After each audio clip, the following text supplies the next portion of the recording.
Over the years, I've honed a very meticulous approach to real estate investing and, conducting due diligence to really ensure that every investment decision I make is a really well-informed and strategic one towards the overall goal that I'm really trying to achieve. Whether it's a simple buy and hold strategy or a more active property investment strategy, knowing the areas that can set you back instead of put you forward is absolutely paramount to forging ahead and really building a property portfolio that just kicks ass. But it doesn't take much to put a foot wrong when it comes to real estate investing. It could be buying in the wrong location, buying the wrong type of property, or buying a property that just has hairs on it without knowing which ones could set you back and cost you hundreds of thousands of dollars, if not millions of dollars. So let's go through why due diligence is just so important. Firstly, you want to avoid pitfalls at all cost, and having a very comprehensive due diligence strategy really helps you to identify potential issues with a property before committing to the purchase. This can range from structural problems to legal disputes or maybe unfavorable zoning regulations that might actually not align with your overall investing strategy. And the second is being able to really get to the bottom of understanding the true value of the asset. Most buyers just take on the opinions of real estate agents who, inform them of the price to pay. The problem with this is that it's often reflected in what the vendor's asking price is, more than what the market is prepared to pay. And that's because if an agent is able to bring both together a buyer and a seller, they'll get paid for creating that value. Knowing the real worth of a property involves more than just the asking price.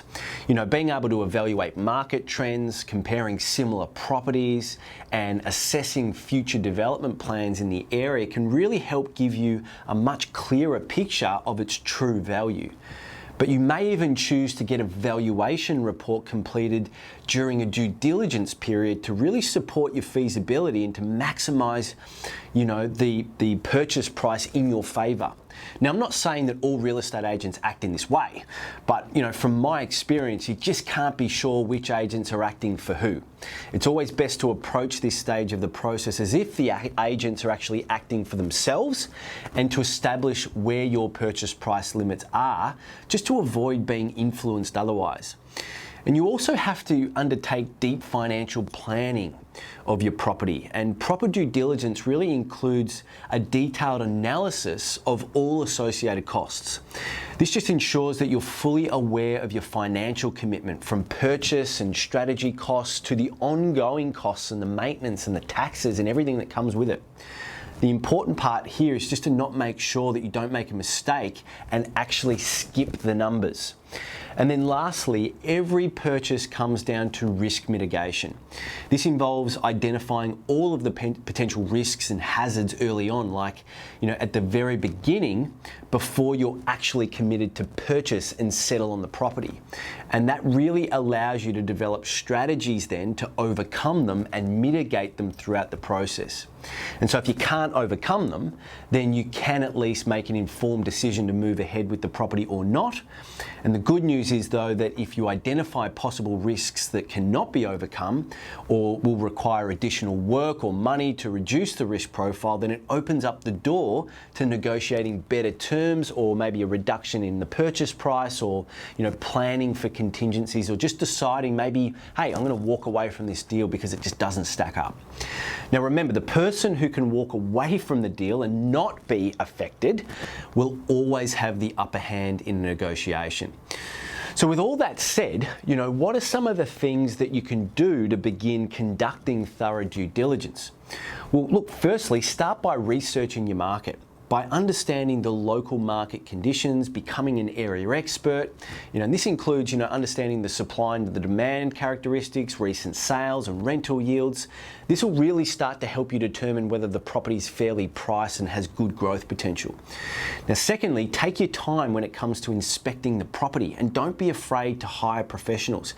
After all, you're making a very big purchase, and you should have a budget in place to spend money on, uncovering all of of the issues that relate to the property and the purchase. You could start by hiring a professional building inspector to really evaluate the property's condition. Look for things like structural issues, pest infestations, asbestos, the condition of appliances and the age, the mechanical and AC and HVAC, and any other problems that could affect its value or could require significant investment to fix or upgrade. Because whether it's restumping or replacing a roof, which are really common in older properties, and they're just often overlooked. So knowing this information up front could save you a big expense later down the track. And also completing a formal review of the legal documents as well, and just ensuring that there are no legal issues with the property or the property's title.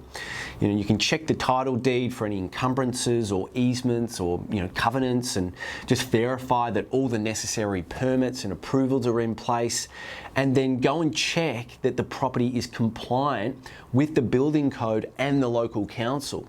Better yet, you could engage a professional property lawyer to actually highlight all of the risks within the contract of sale documents before you actually commit to the purchase. Now, thirdly, check the location specifics, because the location is a key factor in the property's value. We all know this. But evaluate things like the neighbourhood for amenities, crime rates, the school quality, things like walking scores and future development plans that could impact positively or negatively the future value of the property. Now, this also includes, going out and inspecting the property in the flesh. Now, my number one rule is never buy a site unseen, and don't just rely on what you can find out online. Nothing beats getting your boots on the ground and getting deep in the weeds of the actual market itself. I usually like to spend hours, if not days, just immersing myself in the community when I'm looking in a new area, and just getting familiar with the surroundings. And this includes talking to the locals, because usually it doesn't take long until they really start to spill the beans on the area, and you'll be getting very close to the truth. And don't forget, complete a feasibility study. Pretty please, do not skip this step. You've got to calculate all the costs associated with the purchase price and the strategy that you'll undertake, and the ownership and the holding costs of the property. And this includes the purchase price and all the closing costs, and including that big stamp duty bill you'll get whacked with, and insurance and property taxes and ongoing maintenance costs and the like. Then go and compare these costs against the expected rental income if you're going to hold the property, or the resale value, to ensure that the investment actually makes financial sense. Now, lastly, make sure to consult all of your professional team. Don't hesitate to seek advice from real estate professionals and consultants and financial advisors and legal experts. Their insights can provide really valuable perspectives and just help you make informed decisions. Now, my trick here is to really act curious. Don't pretend to be a know-it-all. In fact, do the complete opposite. Be a novice. Come straight out of the gate. Just say, look, I'm new to all of this, and I'm really just putting together my team. I'm looking to get the best advice. Is it okay if I just ask you some questions? Now, the experts will have far more willingness to help you and really point you in the right direction if you come with that intention.